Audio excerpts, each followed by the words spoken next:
You forgot. I'm a kid. I'm a kid. I'm a kid. I'm a kid. I'm a kid. I'm a kid. I'm a kid. I'm a kid. I'm a kid. I'm a kid. I'm a kid. I'm a kid. I'm a kid. I'm a in case you forgot.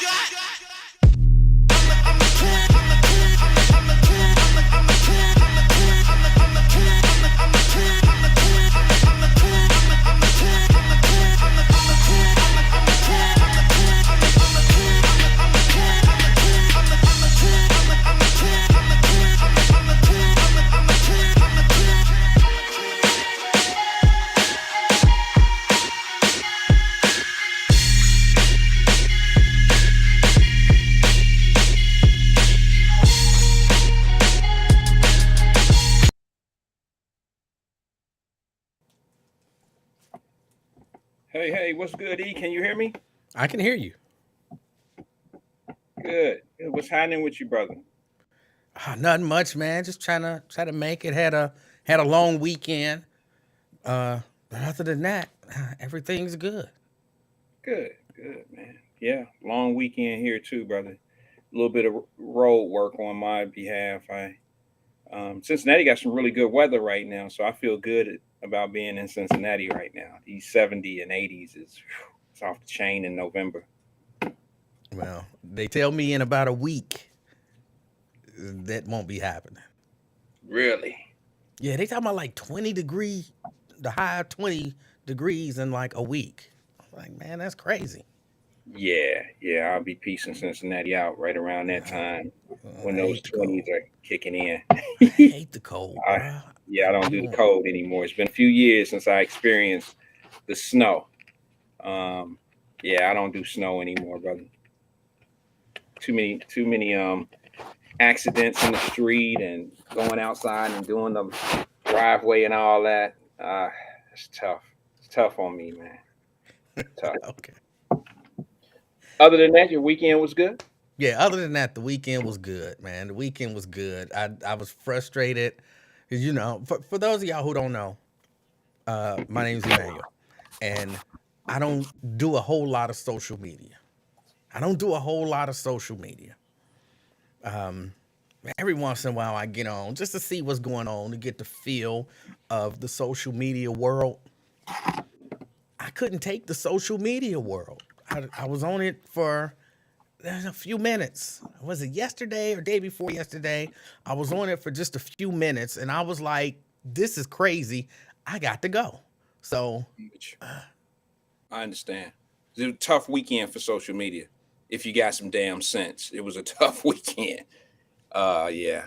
I can only assume one of two stories, maybe a couple stories that could put you in that space in your mind, man. It was tough, man. I heard a lot of stuff. I even got to the point where some people reached out to me, E, because I couldn't take it over the weekend. Instead of letting the stories control me, I kind of took the story by the hand itself or by the bullhorn, and I kind of just went berserk on Saturday night.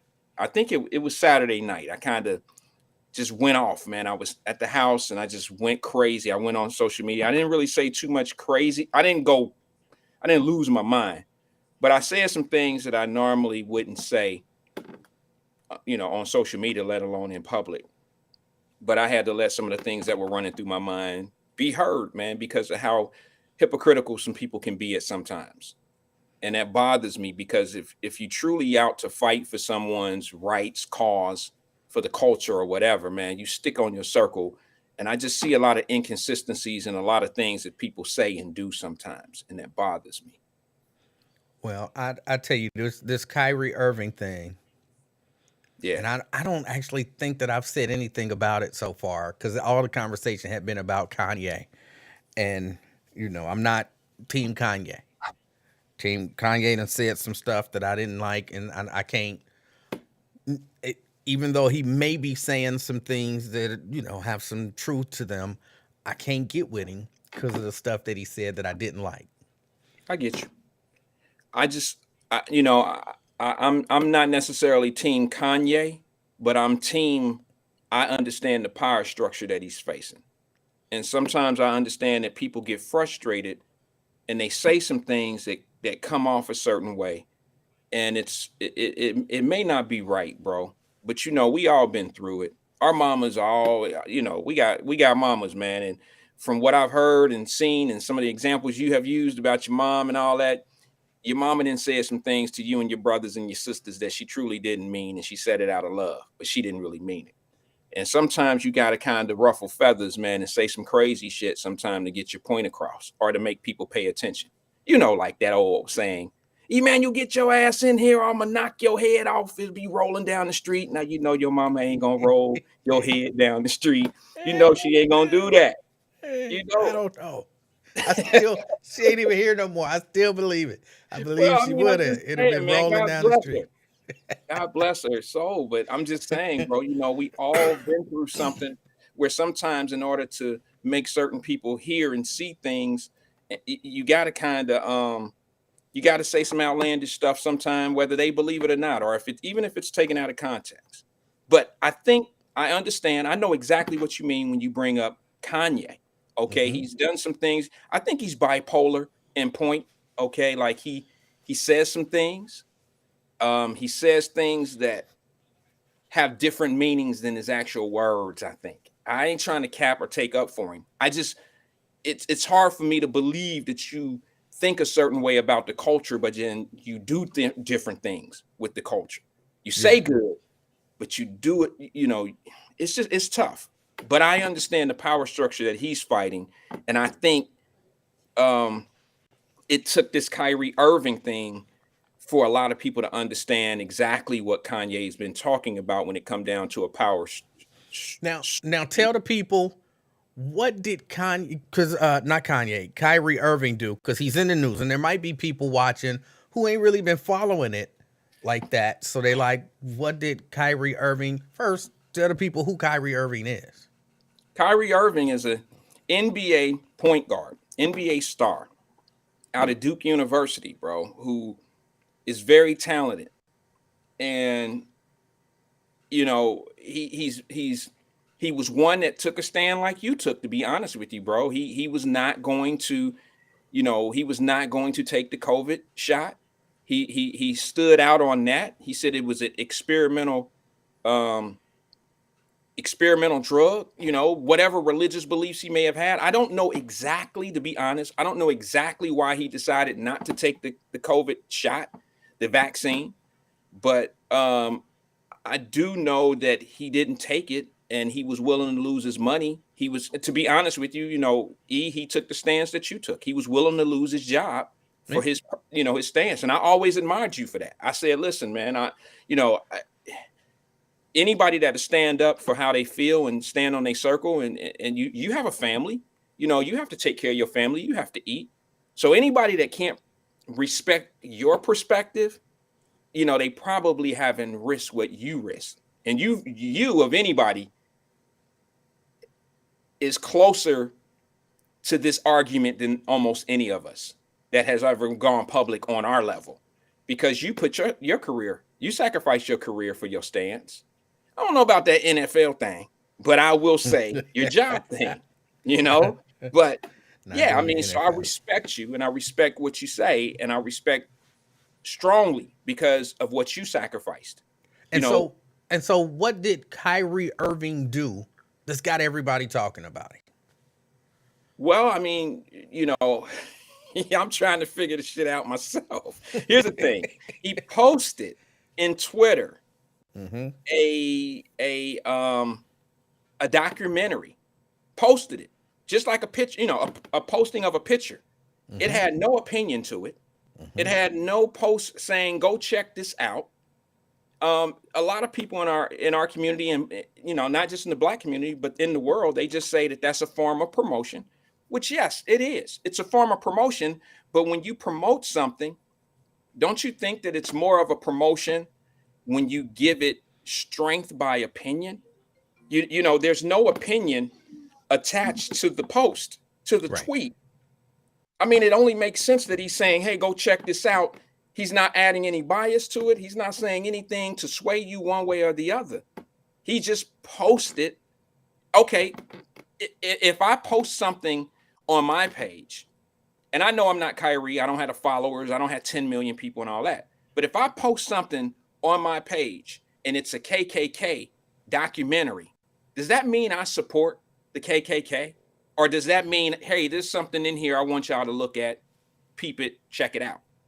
No, it Take don't your own. necessarily doesn't necessarily mean you support it. So he posted on his Twitter the promotion for this documentary called Hebrews to Negroes. Yes. And there are Yes. people who are saying that, and I haven't seen the documentary. I intend on watching it, but I I haven't haven't seen seen it it. either, E. But people are saying that it is anti-Semitic. There are anti-Semitic messages in this documentary. Okay. And because of that, of course, the Jewish community, I guess the Jewish community is upset. And because of that, the NBA, and correct me if any of this stuff is wrong, the NBA has suspended him 6 games. because his apology, he did apologize, but apparently his apology wasn't apologetic enough. And he didn't defer enough and kind of blast the movie or the documentary and say it's anti-Semitic, you shouldn't watch it, the things that they said aren't true. And yeah, he's suspended for putting up what I'm going to call a promotional poster for a documentary. Correct. And there's other pieces to the puzzle of this suspension. The suspension was not a right away thing. They did Right. that after some people start speaking up, Mm-hmm. including Charles Barkley and Shaquille O'Neal, which blew me away. That actually blew me away that Charles Barkley and Shaquille O'Neal took the position of calling Kanye an idiot. I don't know Yes. if they called him an idiot because of what he did or if they called him an idiot for what he said. And I'm still trying to figure out what exactly he said to put him in an idiotic category. Well, when I went on social media, I saw, and I had seen what Shaq and Charles Barkley had to say, and but there's another guy who I can't remember who he is. I can't remember who it is, who used to be a Hebrew Israelite, but he converted to Judaism, and he came out really hard against Kyrie Irving. He I'm not came out familiar with him. really strong. Is he an Um, NBA guy? yeah, yeah. Former, he used to play. I Maybe don't somebody remember will who put it him on the was, screen. but he came out really strongly against Kyrie Irving and said that what he did was anti-Semitic and hurtful and all of that kind of stuff. Okay. Well, I mean, I'm still trying to figure out what he said to make him, to Well, make him all of the things that you just said. I'm still right. trying to figure out what he said. And Did and did Kyrie did he invest in the documentary? I mean, was he an executive producer? Did his company or something produce the video? Did they put it out? not to my knowledge. Not to No, my I'm knowledge. pretty sure this is kind of like y- you know, um, I don't know, man. I'm a little shook on the whole situation because I'm trying to figure out when are we really going to get to the point of supporting one another. And I've heard support levels come out to the sense of people saying things like, "I'm just kind of saving him from himself," um, and I don't understand that. I've heard people tell him, "Shut up and dribble." These are disturbing things to me because if white people come out and tell black folks to shut up and dribble, then we got an issue with it. That ain't even something that we created to shut up and dribble. So now Well, we using the same words that we gonna, have a problem with and use it, on our own. This is crazy to me. I don't get it. Well, my issue when I went to social media was because my weekend was like really busy. I didn't have much time to do anything. And I went to social media and I saw all of these different conversations where black people were attacking black people to defend Jewish people. And I'm cool with you defending Jewish people if you want to defend Jewish people. Right. But do you have to attack black people? And like, not even, it was like, Kyrie Irving posted this, and, the attack was so strong. One black person to another black person, just like putting them down, diminishing them.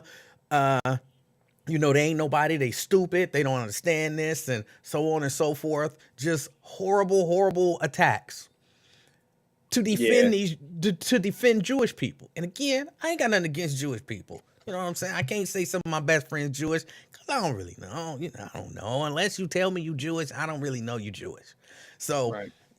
but I got nothing against Jewish people. But I'm not gonna dog Wyatt out because I might come to Wyatt and say, bruh, if you did say something out of line, like, bruh, that was out of line. You know what I'm saying? Now, you probably should apologize, something like that. But I'm not gonna be on here on Facebook or YouTube or Twitch or Twitter or Instagram.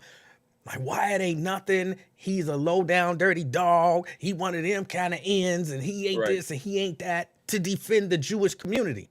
Because I don't ever hear or see that from the Jewish community defending black people. And people keep saying stuff like, well, if it was some white person that posted something promoting something that was anti-black, that happens all the time. All the time. All the time. All day long, every day. Netflix, Constantly. all over the place. You could even argue. The argument could be made. I saw white people telling people to watch Chappelle's show. You know how many times Chappelle said the N-word? Right. The argument could be made that they promoting anti-blackness. Right. The argument could be made, but that's probably not what they doing. They probably looked at it. It was funny to them, and they said, "Hey, you should check this out." Right. So Kyrie maybe looked at it. I don't even really want to get into his mind, but he's hey, check this out. Check this out is not an endorsement of every principle Everything in the that thing. it says. Exactly. And Hey, and some of these same people who I saw attacking black people to defend Jewish people won't defend black people in the worst of situations. They got every excuse in the book why it was okay for the police to shoot that unarmed man. They got every excuse in the book why it was okay for, this person to not give a job to black people and to say they don't like black people. They got every excuse in the book when it comes to bad things happening to black people. But you gonna attack black people to defend Jewish people. I don't see Jewish people attacking Jewish people to defend black people. Yeah, I see a huge come on, y'all. structure here that's being exposed by people with a few dollars. And it's a structure that we can only talk about, but these brothers are actually experiencing it. And let me just address something. Brent Bird, what's good with you, brother? He says the shut up and dribble crowd is overwhelmingly conservatives and Republicans and white. Well, we're not talking about those guys right now, Brent, to be honest with you. Much respect and love to you, brother. We're talking about our own brothers and sisters that are making those comments right now of shut up and dribble. Not the white man, not the white conservative or the white, not those not that. We're talking about people that are saying that Kyrie need to just shut up and dribble. And it's coming from people that look like us. That's just ridiculous to me. I've seen it several places. And I don't get that. I don't understand it. And then when you ask them, some say, I'm saving him from himself. It's about the bag. It's about the money. Well, what do there's some things that are principle. Everything is not about the bag and everything is not about the money. Kanye showed you that. Kyrie has definitely just shown you that. And there's just certain things, no matter how much money you actually have, there's just certain things that you can't do to certain people, obviously, but those same people don't have a problem doing that to us. And I think that's where you're going with it, E. There's plenty of documentaries out here that subject us to things that are not true, and they promote it. And Plenty. people have opinions on it. And nobody is canceled. Nobody loses contracts. What's that guy's name? What's his name? Terrence Quentin Tarantino. Trenton. What is it? Quentin Tarantino. Quentin Tarantino. Look at him. He been making more. He been making money with N words in his movies all day long. Look at who runs that power structure. Look at who runs the power structure of our music industry and pretty much pimp our artists. Where look, you don't get a contract if you're not putting the right content out there.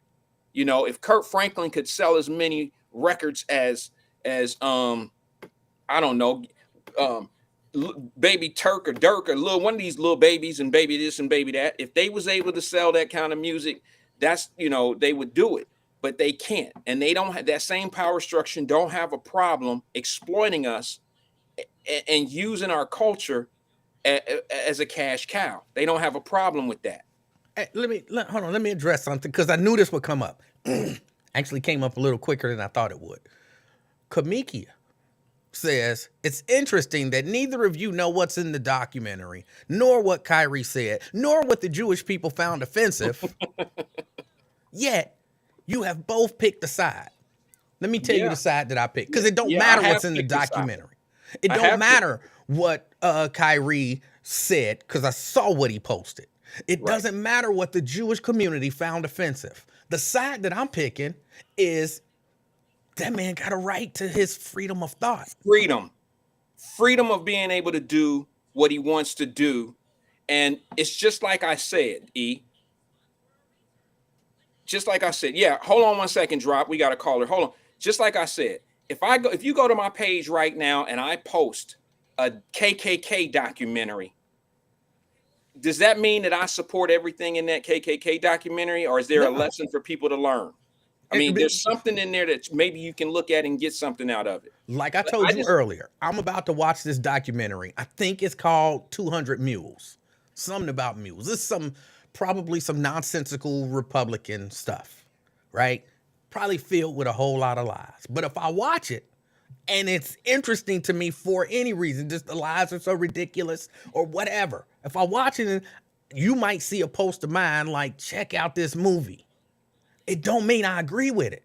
It just means you might see it and find it fascinating. And if I don't say this is some BS or man, they say they speaking truth, and I just put it up there and say, check this out, how do you know where I fall on the issue? Right. And don't I have a right? Again, we talking about freedom of thought, not even freedom of speech, freedom of thought. Don't I have a right to think what I want to think? Yeah.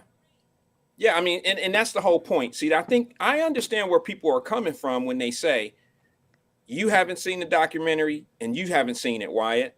But that's not even our point. It's not if we seen it or not.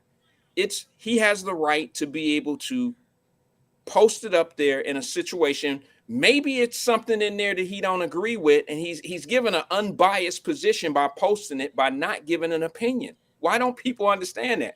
And now I want to hear, what did he say? What did he say? Yeah. That made people feel like he was being anti-Semitic. What did he say? Come on, Kamikia. Kamikia is on here going real hard for the, you going real hard. What did Kyrie say that's anti-Semitic? What's the name? What did he say? I can read. I want to read her. You said Kamikia? Yeah. K or T? Sorry. K. What did he say? What did Kyrie Irving say that's anti-Semitic? What did he say? I would like to know that as well. Because I seen the original post, the original tweet. And it was an actual screenshot of the poster of the documentary.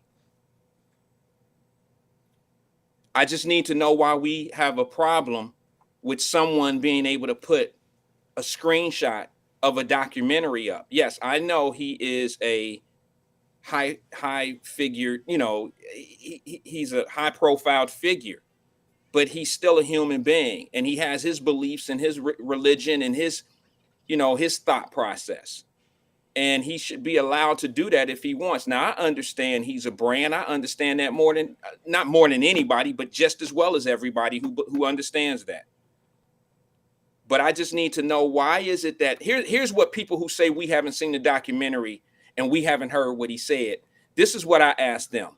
How many documentaries out there on Netflix, Amazon, and all of that deploys us, that put us out there in a nasty way, and the information in it is false? And then how many people have you seen posting it, continuously posting it? Somebody answer that for me. Let me say, Kamikia posted. She didn't answer the question. She kind of dodged it. That documentary is anti-Semitic.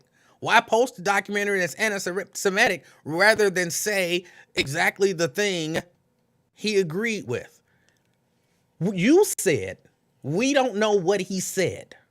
I'm asking you, what did he say? Not, we know he posted about the documentary. I'm asking you because you, by saying y'all don't know what he said, that insinuates that he said something very anti-Semitic. Well, I'm still waiting. She'll put it on here, right? Mm-hmm. So I'm asking you specifically, what did he say? And then secondly, for everybody out there, oh, he posted the he posted the documentary. He posted the documentary. Then why ain't Jeff Bezos canceled? Because Amazon is showing the documentary. Why ain't Jeff Bezos canceled? Exactly. The money makers, the distribution is going through Amazon. There's no outroar or there's nothing with Amazon facing any troubles of distribution in this information. I don't get it. I don't get it. This is once again. Hold on. I'm sorry. I got another. So, and this is one of my haters. And so if Adam Silva, I'm not sure if that's his name, posted a link on social media denying that slavery exists, you would be crying and want him removed. If he said, check out Django Unchained, that called me the N-word like 100 and something times. If Adam Silver said, check out this movie, I wouldn't be calling for him to be. If Adam said, hey, check out this movie, 200 Mules, filled with lies, I wouldn't be calling for him to be. If Adam, there are documentary after documentary after documentary that if he said, hey, check out this documentary, no, I wouldn't be calling for him to be removed, to be canceled, to be fired, to be anything. I might look at it and say, what the heck did he get out of this? I might actually think, man, this dude is some sort of a racist. Right. But no, he didn't say, I wholeheartedly buy into this. He just said, watch this. Right. I just don't understand the defense. Kyrie did absolutely nothing that would make me say that he feels one way or the other about the documentary. So I'm still waiting to hear, what did he say? Let's just be honest and say what it is. You feel he needs to be suspended for what he did, not what he said. And now you have to explain what he did. How was that wrong? And that means, you have to say that he can't post something like this. I don't know what Hebrews the Negroes, is that what it was called? He can't post it. Yeah. He can't post it. Now, y'all saying that there are a few people who have posted. The Jewish community is asking Amazon to remove it.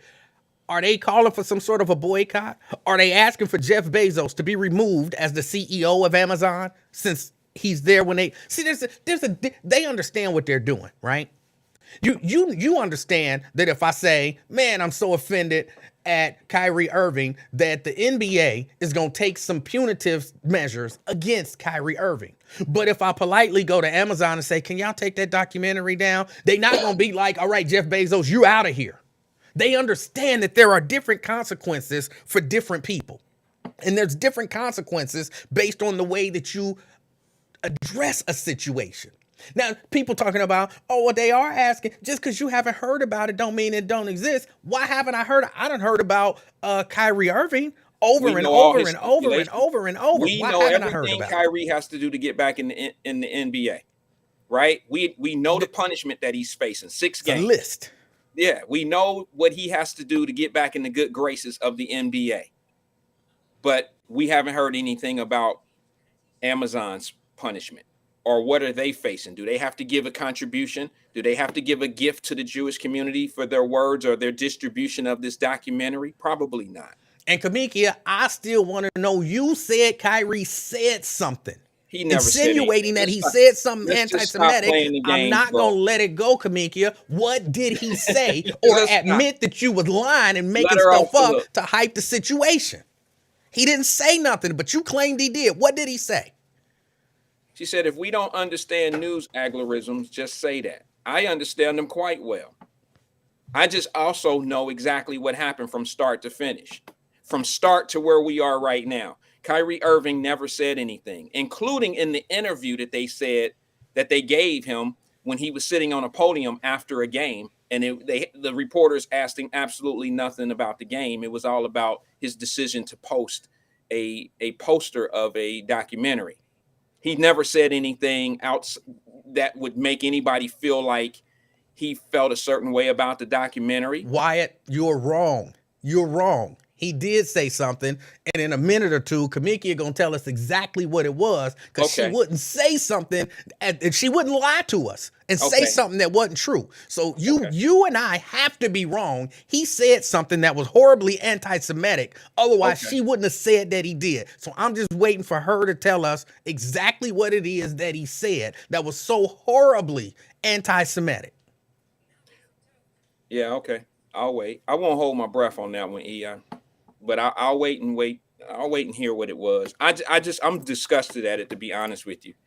Now look, if you don't agree with the documentary, that's cool. If you don't even like the idea that he posted a promotion for the documentary, that's cool. But what I'm saying, and again, what bothers me more than anything with regard to this is the black people attacking other black people, sometimes attacking other black people with misinformation, Kamikia, sometimes making shit up to attack black people, to defend Jewish people. Exactly. Like, say what you feel, say what you mean. Yeah, That's what cool. I'm saying, man. Just say it. Don't, hey, E, can I take a phone call? Absolutely. All right, let me get a caller on the air. Good evening, caller. Welcome to King and I. Who are we speaking with? Good afternoon, Kings. This is Kelly Prather. This is Queen KP. What's going on? Hey, what's going on, Kelly Prather? How you doing today? I'm Black, blessed, and highly favored. And I want to hone in now. I want to hone in on this Kyrie Irving issue, Okay. Especially as it relates to Brooklyn. Now, you all know that I worked and lived in Brooklyn, New York for 9 years, in New York City for 9 years, between Brooklyn and Staten Island. You know, the reason this story is being sensationalized as much as it is because Brooklyn is the Mecca of New York. I mean, the Jewish faith, the Jewish community runs New York State, and New York City and Brooklyn is a haven for the Jewish temples, and they're not going to let this go. So I'm not minimizing the significance, and I really haven't even paid close attention to it. But I just wanted to put it in context, especially since, you know, he plays for the Brooklyn Nets, right? Yes. And so, being that he is in their domain, I mean, they are going to have the final say as to what happens with Kyrie.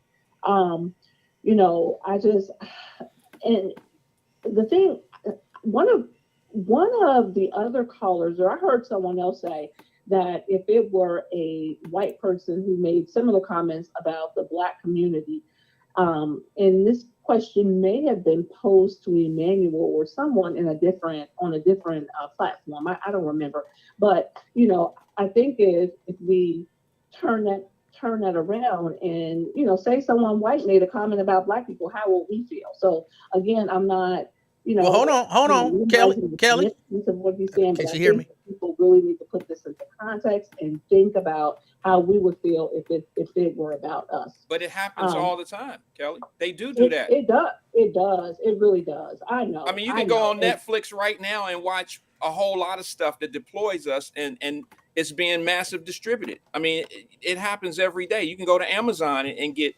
documentaries that are not true about us. There's a movie out right now that I don't agree with, and it doesn't tell the truth. And I would definitely lose. I mean, people will hate me for saying I got a problem with Woman King, excuse me. I got a problem with that movie about the Dahomey tribe. I got a problem with that. That movie is not telling the truth. But y'all don't have to like me or hate me for that.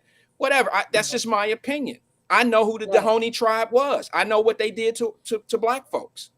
And it's not telling the truth. But I ain't sitting up here telling people to protest. Matter of fact, I ain't said nothing about it. Right. You know, and I think, and you hit the nail on the head. You made a very valid point. Wyatt, I just think that it's unfortunate that as a culture, and because the media has characterized and stigmatized and stereotyped us in such a negative light, that we are actually desensitized. The fact that we continue to be demoralized and denigrated in the media means nothing. But the fact that this is a black movie and a black man who says something, I mean, it's a Jewish movie and a black man says something about it, that is an issue. But it also speaks to the fact that the Jewish community has received reparations for the Holocaust and the torture that they received. In the Black community, our issues continue to be, again, minimized, as if we are, we continue to be the lowest people on the totem pole. Our issues continue to be overlooked. We continue to be looked as insignificant characters in life, although we are the kings and the queens of this earth. We built the earth, not just this country, we built this earth. So, I get it. Kelly Prather, you open for a question? Like I said, you made a valid point. You open for a question about something you just said? Yes, I've been waiting to have a discussion with some people about this. You said something about the Jewish people receive reparations due to the Holocaust, right? Yeah. My question to everyone, this is not me shooting shots at Jewish or anybody. I'm asking the question. Who paid them reparations? Who gave the Jewish people reparations? America? Did they get a form of reparations from America? I would say America paid into it. From my understanding, the Human Rights Commission paid them reparations. And where does that money come from? That money comes from a coalition of countries, I believe. Okay. So America did pay the Jewish reparations. 75% of that money came from from America. Okay. So I'm trying to understand something. How is it that America had nothing to absolutely do with that? Okay, with that terrible thing that happened to Jewish people. It happened in Europe. They got paid on American soil, and they developed the country off of their reparations. And that's how they started Hollywood and everything else that we lore under. So, I mean, I'm not going to sit here because I'll get us canceled if I start telling you the truth about this shit. You understand what I'm saying to you, brother? But what I don't understand is how is it that we have never had any form of reparations, but yet we face the most penalties coming from the same culture, the same country that has never paid for the wrongdoings that they've done to us. But yet we sitting back here watching what we say and watching what we eat and watching what we do. Meanwhile, no one else really has to do that. Somebody please explain to me how we on third base and we can never get home. I just need somebody to explain that to me. Well, I mean, I would just say that if we look back at the Constitution, it's just based on how we are characterized in the document that basically govern that the country is governed under. We are still looked as 3/5 of a human and Black people. And I'm laughing to keep from being mad. I smoke to keep from being mad. But we are still viewed as less than a full human in the Constitution.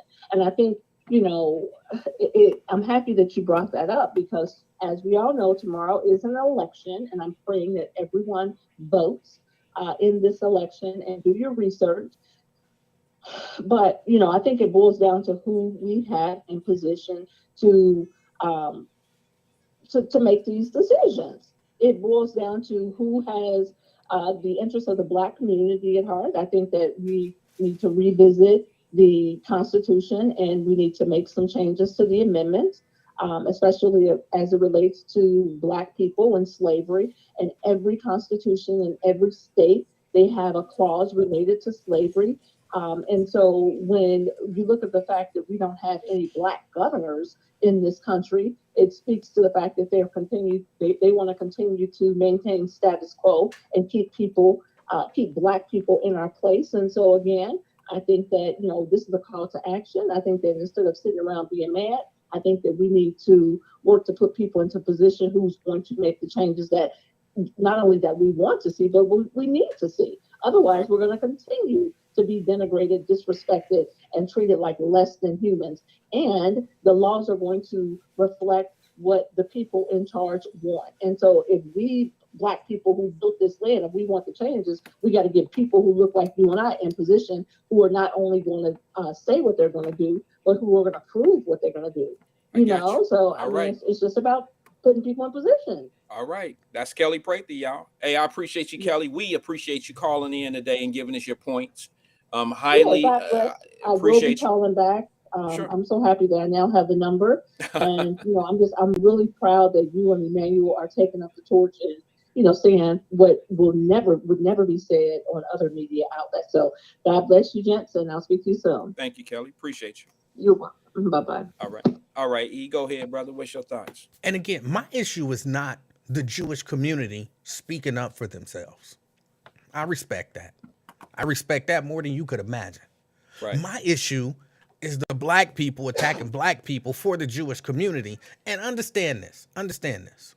There's a reason why he's being punished for this. And other people aren't punished for the things that they do that are anti-black. Because the NBA, they're not concerned about black people sticking together and withholding their dollars. But they are concerned that the Jewish community will stick together and withhold their dollars. But they not worried. They are not worried about your black ass. They're not worried about you. Okay, it might be a small group of them, but they can already tell. Trust me, Adam is looking at social media. He knows that there's a hashtag boycott the NBA. He know that. He ain't worried about that because that's by black people. He watched what happened with Colin Kaepernick. I know a lot of y'all like, it's not the same. It's the same. He watched what happened with Colin Kaepernick. Like, they blackballed that dude. And yeah, some of them raised a stir. Maybe one or two of them that ain't watching, but they ain't gonna do nothing. If we could come together for ourselves, the way some of y'all coming hard for the Jewish community, I don't ever see y'all have that same energy defending black people that y'all got right now defending Jewish people. And I'm not, look, if you're anti-Semitic, I think you're wrong. If you anti-Jewish people, I think you're wrong. If you hate Jewish people, I think you're wrong because you shouldn't hate nobody. I'm comfortable saying that. Right. But this ain't about that. For me, the man promoted a documentary. Whether you agree with him, whether you don't agree with him. Cool.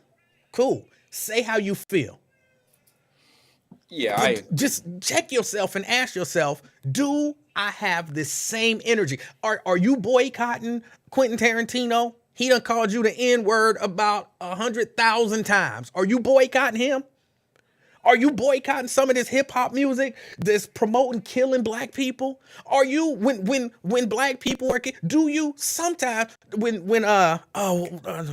George Floyd? Some of y'all didn't go this hard for George Floyd, and we watched that man die under a man's knee. We watched it, and y'all didn't go this hard. Make up stuff. Well, y'all don't know what he said. You still can't tell me what he said. But make up stuff to make the story more juicy for you. If you're going to go this hard for Jewish people, cool. Do what you got to do. But when something happened, and there's always something happening, but something high profile in the news, I want to see you go this hard for black people.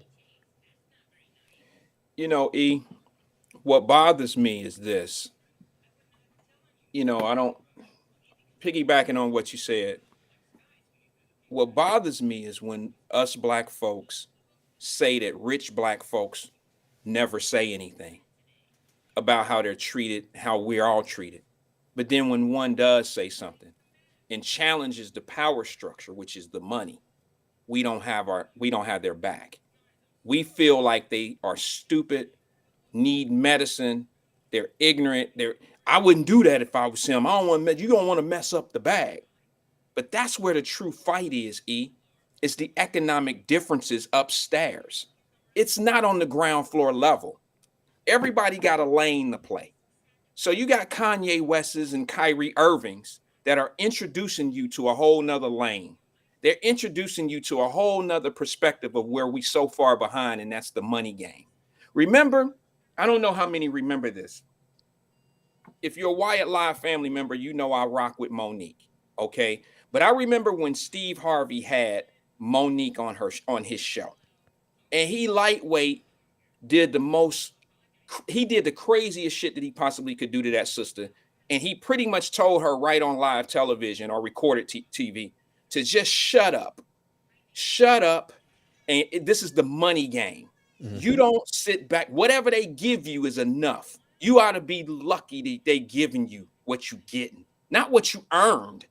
Not that you put the work in to get this kind of money, Monique. Sit your fat black ass. So this is what she said. You want me to just sit my fat black ass over there and just be quiet and let them give Amy Schumer $20 million and them give me $3 million. And I'm 25 years in this game with the same accomplishments. Now I understand business. I understand value. I understand who can bring in money. I understand all of that. But how you going to go? And black folks did not defend Monique. They didn't even defend her. And she was the one who took on the hard target of Netflix, the power game. It's the power game. If you loosen up some of those bolts upstairs, it'll open the doors on the lower levels. I promise you. If you show the value, if people like Kanye and Kyrie are going to continue, and see, Charles Barkley and Shaquille O'Neal failed me. Because I remember when Charles Barkley was the angry black man coming up in the NBA. And he did something where he got onto the Who Can See My Chains. He got on Sports Illustrated, E-Man, with a slave outfit on and broke through the chains of slavery. Who remember that bullshit he was doing? Now he get to the money, and now he want to act brand new and tell Kyrie he's a fool, he's an idiot. This is our true problem, brother. It's not the guys on the front line. The people, and I don't mean any disrespect when you brought up the George Floyd thing. I understand the parallel. I understand the point. But we got our George Floyd situations going on at the higher levels as well. And if we don't pay attention to that, we'll never get to where we're going, because that's the people that control everything. They control how far you get. They control who they want to be successful in Hollywood. And if they can pick and choose who's going to be successful in Hollywood, they can pick and choose who's going to really fight the real fight for you. That's how it go. And those are the people with the most to lose. And those are the people with the most to lose. The people with the money, that's and right, the influence and the power. That's right. Them the ones they got to keep under control, because they are influential. And you don't want somebody who's influential out there influencing people to do things that are against your interests. Kyrie. So you're like, hey, hold on. That dude is influential, and he's saying stuff that goes against our interests. And if we let him keep going, some other people gonna start saying stuff. We have to send the message. We got to send the message that you can't be talking like that. Because you're going to get people thinking like that, and then you're going to get people moving like that. And we can't have people who ain't, who we've not allowed to ascend to a certain level. We can't have them moving like that, because then they're going to ascend. And we need them where they are. So Kyrie or whoever, you're going to be the example to let all the other people know, shut up. Shut up and dribble. That's right. What we need you to do. We need you to influence more black boys to pick up a basketball and dribble than look at power structures and all of that kind of stuff. That's right. That's not your role. The money is a distraction. The money and the fame and the those are distractions. I mean, that's what's wrong with the rap game right now. Everybody want to be a rapper, not really to be an artist. Nobody really has. I mean, I can't speak for the whole industry, but let's be real. Who are the most popular artists out there right now? They the ones that's saying the craziest shit. They the ones that's saying the most killful, hurtful shit to our communities and our culture. Those are the ones that are Grammy Award winners right now. And as long as that power structure can profit off of us, they have no problem exploiting us. And we're not fighting that power structure. But when you get someone like a Kanye West, let's take away all the other madness you may feel about the brother. He still make valid points where it really counts. He's battling the higher power structures on certain music and the budgets and all how that music get distributed and all of that. We're not paying attention. And when we lose focus and they put all this jewelry and all these big houses and all these cars and the touring and all that, when we put that type of stuff ahead of the morals and the principles, we get the self-destruction that we're facing right now today. That's exactly what we get. And I do have to tell you, I'm still waiting to see what he said. Oh, you didn't get that yet? No. You want to make up something? Let's make up something. I'm still waiting to see. He said, again, because he said, wait till 17 minutes and 25 seconds in the documentary. This is what really pisses me off. That's what he said. How about that? Somebody go verify that for me. Because for the people who, neither of us have seen the documentary. So neither of us are saying, hey, what's in this documentary is speaking truth to you. I can't tell you it's true or it's not true. I'm not defending the documentary. Neither of us are. We're defending this man's right to thought. Y'all, he's being punished not because of his words, but because he thought a thing. That's why he's being punished, because he thought this is a decent documentary to share with people. People should watch this. That's what he thought that. He didn't say, Jewish people are the devil. He didn't say anything. He's posted a poster of a movie. And that leaves the door of when people can respond to the post, it left the opportunity for people to say whatever they want to say about it. Maybe they went and seen the documentary and came back and said and put under the post, this was some bullshit. I didn't like it. And then it left the door open for somebody to come back and say, this documentary was amazing. But the fact that he left no opinion behind the post lets me know he was not being biased. I guess some people could say it's biased, that he must like it because he put it on his Twitter page. But like I said, if I find a documentary that says something about something that we went through in America or how people feel about us in America, if I go to my page and if you go to my page and you see a KKK documentary, does that mean I support the KKK? Does that mein that? Or maybe it's information in there that I feel people should listen to and have their own opinion about it. It bothers me. Hey, can I play this thing about what, I just want to play this little clip, It's basically what Kanye was saying about, you want to take that call? Sure, let's take the call. Okay, and then I'll work. I want to show this clip of Kanye talking about the power structure. All right. And why we don't challenge that. Caller.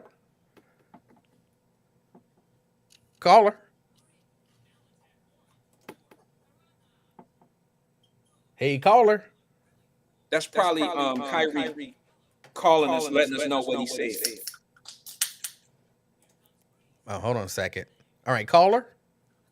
Yes, Emmanuel. Can you hear me now? I can hear you now. Awesome. This is Sister Iris Rowley calling in. I just want to say thank you to the both of you for taking this subject on. And I just want to give it just a different perspective and twist, because I tried to stay away from it, because you could see the handwriting on the wall. I kept looking at, I think it was Ozzie Davis was posting. I was like, what is Ozzie talking about? Kyrie was saying, because I had my hands in something dealing with some kids. So I was trying to stay focused on that. And then when I saw Ozzie later on that night, I said, now explain it to me. Then I'm going to do some research, because if it is what I think it is, we better be very careful about what we are attaching ourselves to as a right or wrong. There could never be a wrong when you're trying to educate yourself about you and your people, because your history was destroyed. Your history by people was twisted and turned and shaped into something that they have formulated you to believe that you are, which is not of value, which is not as leaders, which is not as developers of country, which is not of leading nations, which is not creating politics, math, reading, science, music, all of the things, all of the contributions. All of our lives, we have been told that we are relegated to nothing, the bottom, at the bottom, all the time, over and over and over and over again. Those are remnants and ways of enslavement. So they stop beating you, but they continue to beat you. May I just add this? When we locally said, please help us with this boycott so we can stop some things and fight for some things for our people, and oh, by the way, teach our children how to stand up and fight back. If there ever were a time for Black America to step back and check itself and get unified for the sake of existence, it is right now. It is right now. Our children are looking at us. We are over here caping for every and anybody, and every and anybody don't stand up for us. If they did, we wouldn't be having this conversation. There would be no discussion around what Kyrie Irving said. He simply, Wyatt, I had to go out after I talked to Ozzy, and I had to listen to that interview after the basketball game, where clearly the reporters didn't want to ask about the game. They wanted to ask about what he tweeted. And then they started the narrative. Family, listen, they started the narrative using words of action like promoting. He didn't say he was promoting anything. Now, how is the standard of burden of this and that heavier on Black people who control less and or almost nothing than it is for the people who are controlling it, purporting it, producing it, making it, and selling it? making the money on it. Explain that. Making tons of money on it. But yet we here talking about with another group of people what their privilege should be more of. It can't be no more than damaging you. It can't be that. Emmanuel, when you said, what's the movie, Django, I couldn't take it. I walked out. I walked out. How many times do you have to use the racial slur for me to get it? I get it. I understand. I get it. My goodness, how many other documentaries are there out there that Black people are trying to piece together our existence on the face of this earth from one continent to another, no matter where we live? We have got to piece it together. So talk to me about why Kyrie and Kanye are more responsible than the people who are doing nations of people wrong, not just a person, because I can't identify who Kyrie hurt. I don't know who he's apologizing to. You made all of that up. Every time you talked about the music, we've been complaining about music. Our children don't have the audacity to hear different genres of music. They don't. They don't get to hear it like we did. They don't hear good music where you can close your eyes and enjoy an instrument and hear a song. Son, you don't. We hear chaos, mumbling, destruction, death, go get it, B's and N's and everything. Nothing productive. What does that get us? And believe you me, it is green-lit by them who are telling you that you now, one of us, has offended the whole entire population. And oh, by the way, the fight is about that Black people were the first Jews. So let's just be clear about what we're fighting about. The fight is about reparations. Don't ever think about that, because if you start to study that, then you might want something back.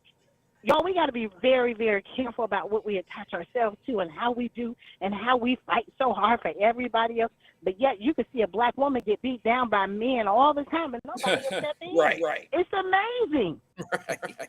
It's amazing to me, y'all. I just wanted to get that off. Thank y'all so much for having this format. I did text Emmanuel because I'm thinking about having a community discussion around the movie. I'd never heard of it, so thank you for bringing it to my attention.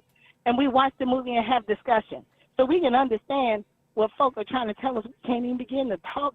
We can't learn. Where are we at? Is this 1823, 1822? Where are we at? So we can't read, we can't watch, and then we can't retweet, we can't say. Get out of here, y'all. We better be careful, y'all, for the sake of our children and their children. We better be damn careful about what we say and what we do. Thank y'all for letting me ramble. I appreciate it. All All right. right. I have a question for Sister Iris, but she's gone. I want to know how she possibly feel about people that look like us to tell him to shut up and dribble and not take a stance on that power struggle, that power system. And when they force you to apologize. I seen a clip with a guy named Charleston White. A lot of y'all might trip out off Charleston White, but he said it the craziest. He said back in the day, they would take the biggest and the strongest slave on the plantation when it was time for master to set an example. And they will whoop them and whoop them and whoop them and whoop them and whoop them more in front of everybody to let everybody know who's truly in control. And that's what's happening when you get rich black men, black women with some money. None of them want to be put up on that pole, Oprah Winfrey. That's not a shot at Oprah, but she ain't never really came out here with her $1 billion ass and really moved the needle for us. But when you get brothers like Kanye West and Kyrie Irving to battle that hardcore structure, that system, that hard target, this is what you get. And then we get the worst thing that you can possibly think of, E. You get black people who complain about rich black people not doing enough when they get to a certain point. And then when you get a black person in that situation,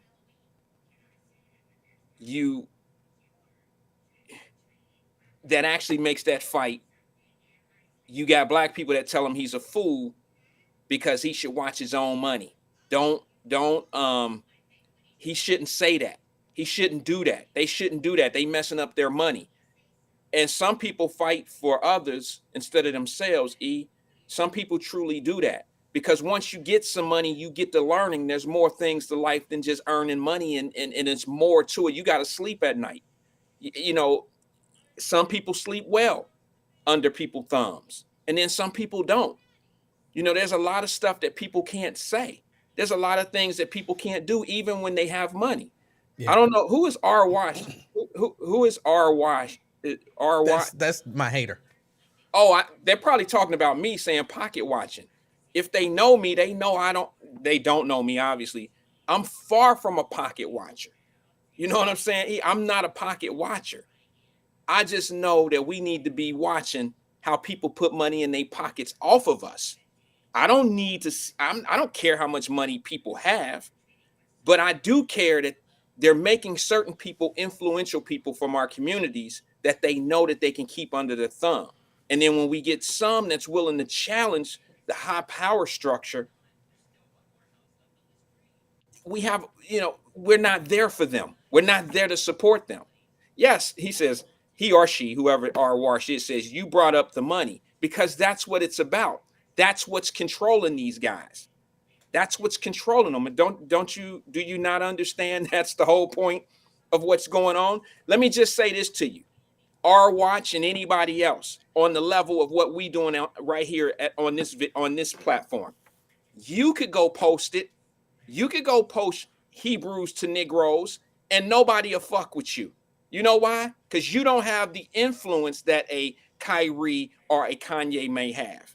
That's why you don't understand. But when you get people in influential positions that can maybe wake up people or who want to battle the structure, those are the people who they go after. And that's why you don't see a lot of rich black people testing the system, testing and taking on those hard targets. You just don't see it. And when we do get one, we need to support them. Even if they, and I'm going to say it, he ain't going to say this. He may not even agree with me.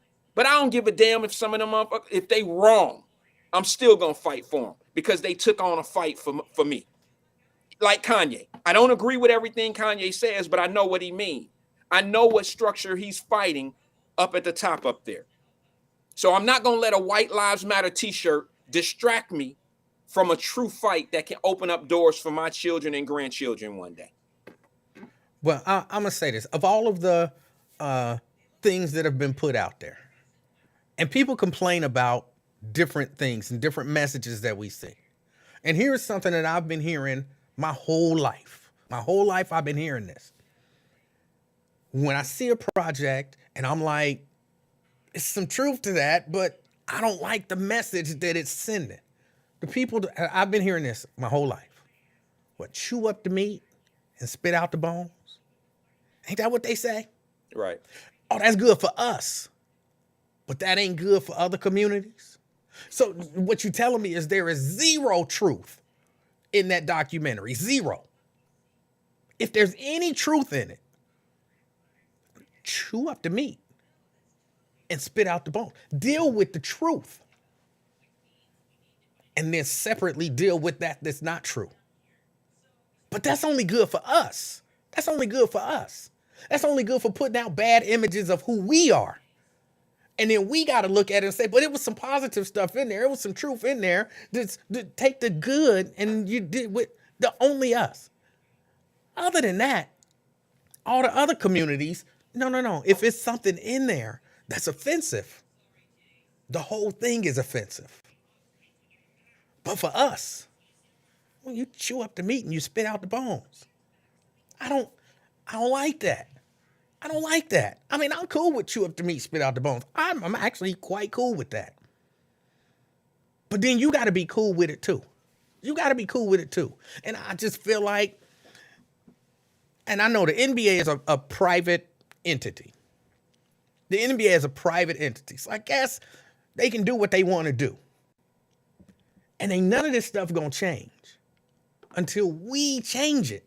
Until we say, no, I'm not gonna watch you do him like that. And until some of them say, like LeBron could have said, look, I got no comment about what Kyrie Irving posted. I have no comment about that whatsoever. But until all of those guys do the same thing and say, look, which again, sadly, it ain't gonna happen. I thought it should have happened in the NFL. I think it should happen in the NBA. If he can't play because y'all don't like what he thought, I won't play. Until y'all let him play, we gonna all sit out. Yeah. But that ain't gonna happen. I just But want to we say gotta this, come man. together like they can come together. We gotta come together and make that happen. Yeah, I just want to know where the outroar is when offensive stuff, content and all that is out there pushed on us. All I see, I see in Hollywood, all we do is we pimps and hoes and all this old stuff, and a lot of that content is being sold, and there's no outcry. And here's the thing, I want to play devil's advocate for a minute. We entertain it as a culture as well. These rap artists would not be celebrities and not be stars, and their lyrics wouldn't mean a damn thing if we didn't have a culture of kids that were entertained by it, okay, that didn't like it. So we got some self-checking we need to do too. All right, I ain't gonna go up here and try to blame somebody for the shit that we like. I'm not gonna do that. So there's a lot of work that needs to be put in this structure. But the first thing you got to do to fix a people is you got to let a people know who they are. If you never know who you are, you don't know what to be. There's nothing to be expected of you. And if you don't think that you're something great, then you don't possibly go out there and try to do anything great. And if all you hear is negativity, I hate to say this, and I don't want to put anybody on blast. And but in our group, somebody posted a picture of the little kids at the gym practicing boxing, about to do some boxing, and the music came on. And the music, these are kids ranging from the age of 8 years old to 13 years old, about 4 or 5 of these kids. The music cuts on, and the music is some deplorable, music. And we seem to be so immune to this ridiculous music that we can play this for our children at birthday parties. I just said it on Saturday. My daughter had a football game on Friday night in playoffs games. During pregame warm-up, they were playing hip-hop music that you couldn't even play the lyrics. They played the beat and it sounded good and all that. They rapped, but there was more beeps in the music. You know how they beep out the bad words and the N word and all of that. There were so many beeps in the music, it was throwing the beat off. You know what I'm saying? And I'm like, they can't find something better to play than this music at this game. I mean, we have become so immune. And then we have a group of people that look like us that just say, "Oh, it's fine. Let them." It ain't like when we was young and my grandmother would trip out when she heard Run DMC or LL Cool J. Why are they hollering? That ain't the same thing. They weren't cussing and fussing in rap music in the 80s like they are today. Today, you got little bitty kids hearing rappers talk about putting their thing in somebody's mouth and all this old shit. It's deplorable, and people need to check it. And we need to find out, why is it so plentiful? Why is it so accessible for us out there? Why? And who's profiting? They're not even the rappers aren't even getting rich. They not getting rich like that. They're not getting rich. I got another call, E, if you want me to take it. Yeah, and don't forget you got a piece you want to play. Okay, I'll play it right after the caller. All Good right. evening, caller. This is the King and I. Who are we speaking with? Hey, what's going on? This Key. Hey, What's Key. going on, Wyatt? Hey, Emmanuel. Hey. How y'all doing? Good. Oh, okay. I was calling, chiming in on what you were saying about like the music and stuff. About maybe like 2 weeks ago, my daughter went to a homecoming, and like you say, it was like supervised with the teachers and the principal. They playing the most ratchetest music. My daughter was telling me that they was playing music with the P word. You know what the P word is? Yeah. She said but it was playing the words. And she was like, it was the uncensored. I say, what? I said, where was the teachers at? She said they was right there, and she was like, the principal was there too. And then she was saying like it was girls twerking on girls, and she said it was girls trying to twerk on like all people on the dance floor and stuff. I said, is you serious? She said, yeah, Ma. She was like, I just couldn't believe it. Yeah. And this is homecoming. Yeah. And she's a junior. I'm like, what in the world is it coming? Like you say, the schools make it acceptable because they put kids in this box. Like, okay, they assume all these kids are listening to this, so it's okay. But then what's so crazy is like sometimes at the beginning of the school day, you can hear like the announcements and the teachers talking, and there's an intercom where you can hear outside too. They're telling them to pull up your pants and don't come to school wearing this, wearing that, and put your phones up. Okay.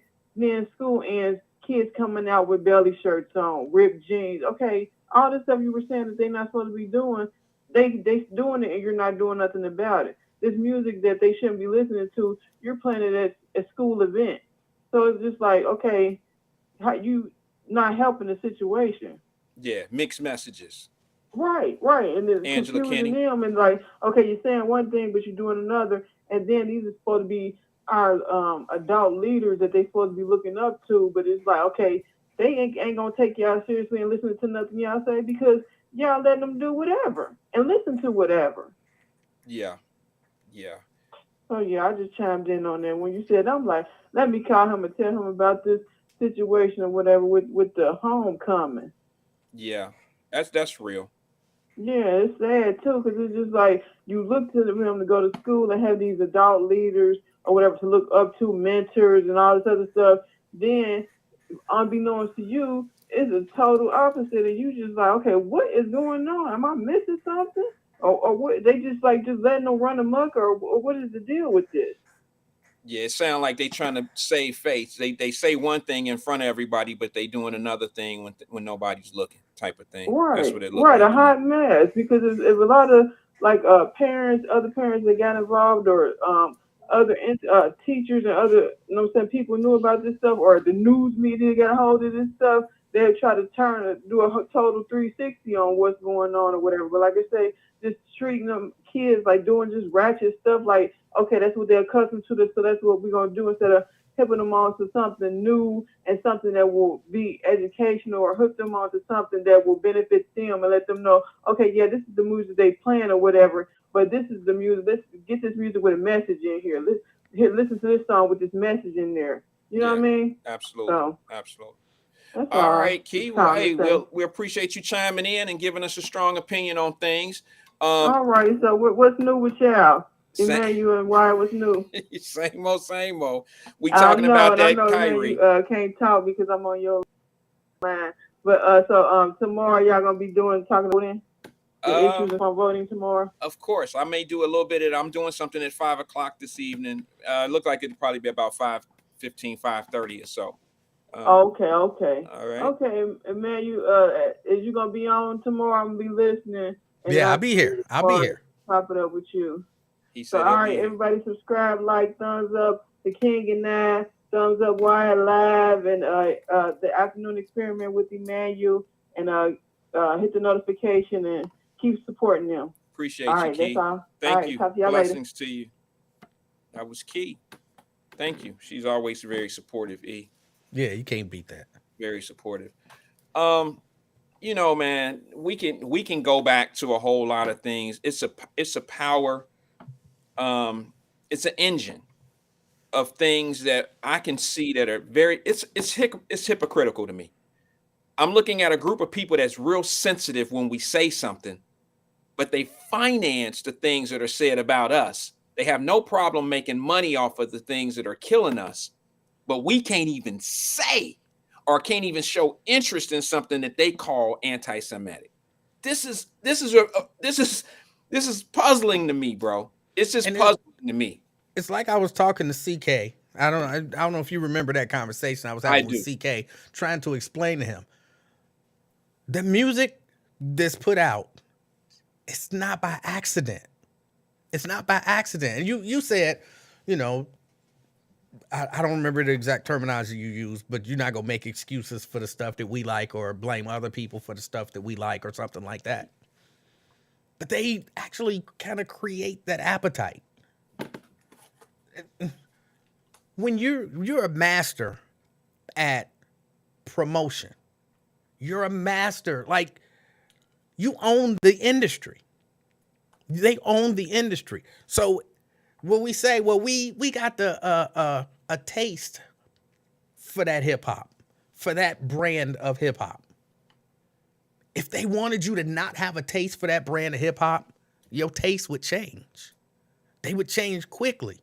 They would inundate the radio stations with positive hip hop, with the same skill and quality, the same catchy hooks and beats and all of that kind of stuff. And they will put it in your face so hard that all you would be able to, I don't like the way that kind of came together as a sentence. I get it. It would be in your face and you would have almost no choice. But have you ever heard a song that initially you didn't like it? I remember this song by the Jacksons. It was on the album, the one with Torture on it, by the Jacksons and Mick Jagger. State of Shock. You remember that song? Can't say that I remember. I probably would know it if I heard it. Yeah, not a great song. But I heard the song the first few times I heard the song. I was like, I hate that song. Man, I wish they would stop playing that song.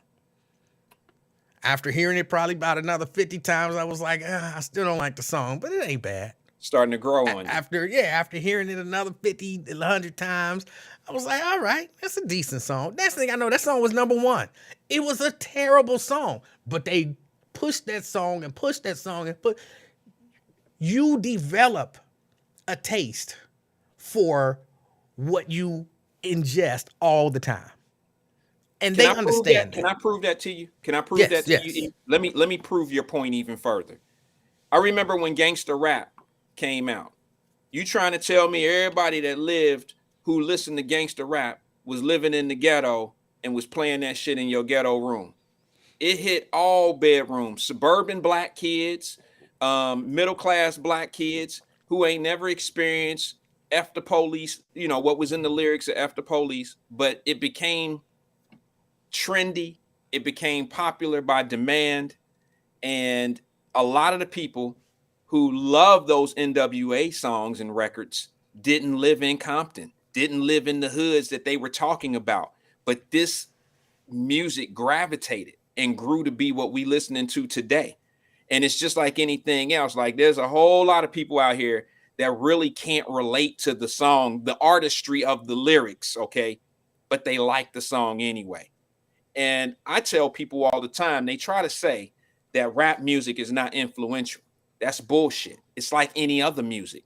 When you in love, you love your favorite love songs. When you, trust me, when you hooking and crooking out here, there's certain songs. Now, me and my partners, I ain't gonna say too much on this, but when we was going to do what we do, we put the Scarface CD in. We wanted to hear we wanted to hear certain songs because it was our song to get us right and get us where we needed to be motivated to do what we do. Okay. Rap music is the same thing now. If you listen to lyrics and they're promoting and educating kids, look, bro, it was rap music that taught me how to cook. And some people know what I'm talking about when I say cook. I'm not going to tell you what exactly it is, but it was rap music that taught me how to cook. Rap music can be very influential. It can lead you in a certain lifestyle. There are some parents right now that got a son or a daughter in the penitentiary who raised them kids perfect. I mean, you couldn't have gave them everything that these parents was giving them, but they got, the streets out hustled the parents. They love the rap music. They got into the lyrics. They start living, living through the words of the lyrics, and they adopted a certain lifestyle that wasn't even for them. There's a whole lot of soft dudes in the penitentiary that was living through hard lyrics. You got the piece you want to play?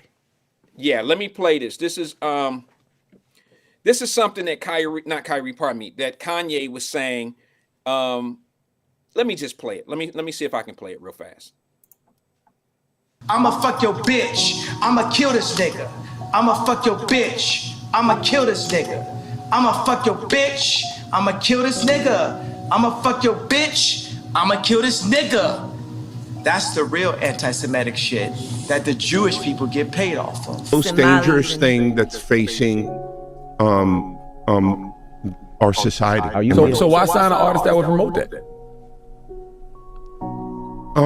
Because I already answered that question. You weren't paying attention. She asked me talent or issues, and I said talent. But I have to. I can't give up on people. You don't think that's hypocritical though? You're saying it's opportunistic. Yeah. I got people to feed. I got a business to run. You're gonna make Dame Dash take this clip and call you a culture vulture. Now let me little Apple move. Then we want me on Apple right now. How many people want to bet their house that content is that within the first 3 songs on Apple Rap Music?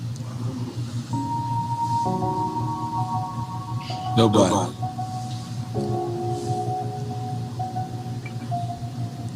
So they're gonna have to take my life before they take my people.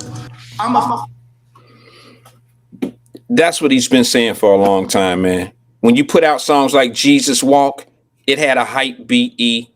It was a great song. And I wish we could promote more music like that. But it's just not realistic to happen because he's a soldier in that fight by himself. Damon Dash been saying the same thing for the longest. They come in and they buy the culture. Every time a black man starts a company, they buy it out from up under him. I'm talking about clothing, the shoe brands, all of that. And they try to control the culture. And then they promote it by putting it in videos. And they make it a way of life. And as long as they can control our way of life, they can control who dictates the pace of the music, the artistry that hits our eardrums. They control all of that. So until we get someone that's going to actually fight that engine upstairs who controls the money, until we get somebody on that level, we'll never really control the culture. We'll never control it. But again, we attacking each other to defend another community, another culture. But we can't even come together around the idea that some of this stuff is toxic. I mean, you on here saying it's toxic, and there's people on here saying something wrong with you, something wrong with the people saying that this is toxic. I'm okay with people saying something wrong with me. I'm kind of used to that because I don't really.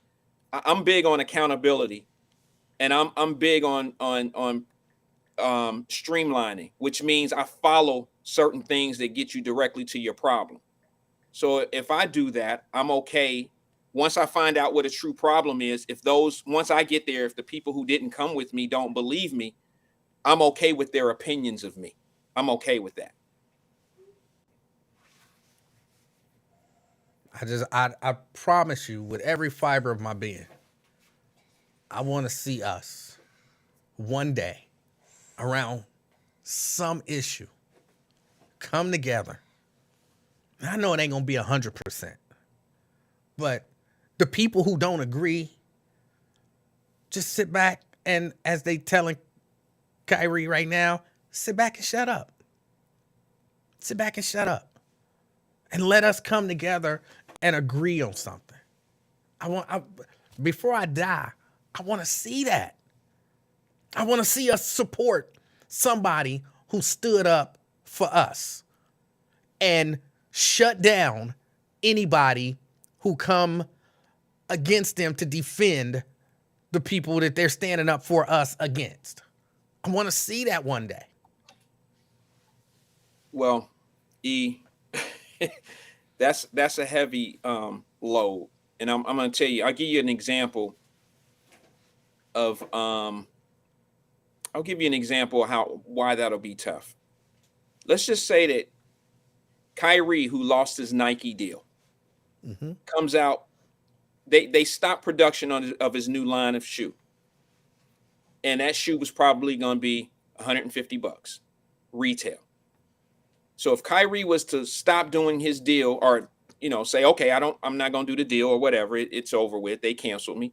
If he came out with a Kyrie shoe and it was just his name and it wasn't on Nike, and he made those shoes $29.99, affordable for all kids, a lot of us would laugh at it. A lot of us wouldn't support it. For some godly reason, we have this notion that the more we pay, the better we are. And I don't understand why we think that way. We've been told, we've been trained to think that way. It's not, success is in trinkets. Success is in things that we have, not the things that we know. And we got to overcome that first, E. We got to overcome that first. You'll never be able to understand the real brainwashing that's going on here. You got people that are rapping with $30,000 gold chains on, telling other people how broke they are and how rich they are. And they in the clubs buying bottles and loving the beat and listening to the song, and out on the streets living vicariously through those rappers. And then they chasing the money. They ain't CEOs or they're not big guys working in these companies achieving these $30,000 chains. They trying to get street money. And all street money ain't bad. You can run a club. I get it. I'm not talking about everybody. I'm talking about the majority of people out here that live by that type of life, that live that type of lifestyle. And we look down on people when we struggling, instead of looking up to them and saying, hey man, I respect your struggle. I respect your grind. It's like, we feel, for us to be from we ain't too many generations from everybody that is black having somebody from the hood, bro. Somebody in your generation started out, in your family started out in the hood somewhere. And it kills me when we get above that. And it rubs me the wrong way when we look down on our strugglings. It really do. And that's the culture we have. I know Sister Iris was in here. I hope she's still here. I went out and seen the Water Boys, man. Look at this sister trying to get these kids off the street and put money in their pocket. Y'all know I was in there and I listened to a couple of them clown with each other. That's what little dudes do. They clown each other and blah, blah, blah. But they wasn't clowning each other on some shit I never heard before.